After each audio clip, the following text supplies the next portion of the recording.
Good morning. Bobby, please read the question, and Bo, please translate. Okay. Flippin' physics.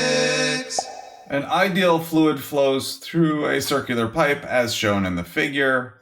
If the radius of the pipe at plane 1 is twice the radius of the pipe at plane 2, how does the speed of the fluid flowing through plane 2 compare to the speed of the fluid flowing through plane 1? Okay. In a previous lesson, we showed that an ideal fluid flowing through a closed pipe has a constant volumetric flow rate.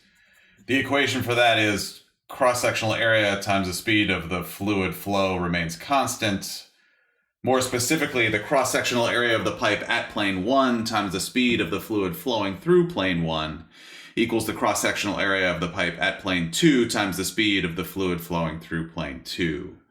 And we know from the question that the radius of the pipe at plane 1 equals 2 times the radius of the pipe at plane 2. We also know the cross-sectional area of a circular pipe is the area of a circle, or pi times radius squared. That's it. Thank you both.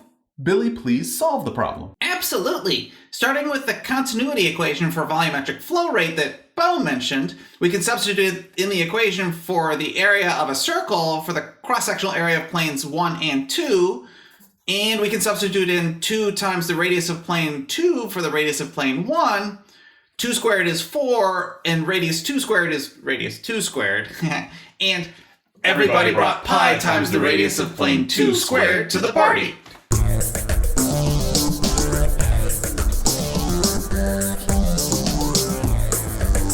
Everybody brought mass. And we are left with 4 times the speed of the fluid flowing through plane 1 equals the speed of the fluid flowing through plane 2. That means the speed of the fluid flowing through plane 2 is 4 times the speed of the fluid flowing through plane 1. Yep.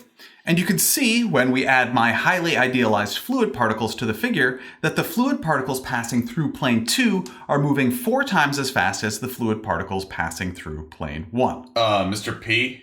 Yes, Bo? I thought we had to know that the fluid has a constant density and the fluid flow is laminar to use that continuity equation for volumetric flow rate. Yeah, it does not say those things in the problem.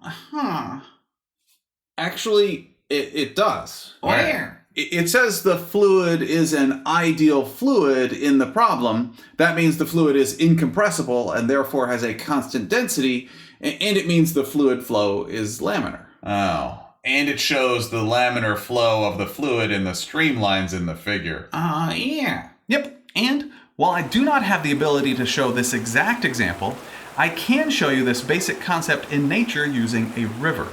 Right next to the main part of this river is a small section of the river where the water is forced to flow through a small channel. However, the depth and height of the river do not change. What that means is that the only thing which changes when the water enters the channel is that the cross-sectional area of the river decreases. The cross-sectional area of the river before the channel, or plane 1, is larger than the cross-sectional area of the river in the channel, or plane 2. You can see the leaves increase their speed as they enter the channel. The leaves show the speed of the flowing water increases as the cross-sectional area decreases. This is not exactly the same as what we just did in this example. However, it definitely shows that the speed of the fluid increases when the cross-sectional area decreases. Thank you very much for learning with me today. I enjoy learning with you.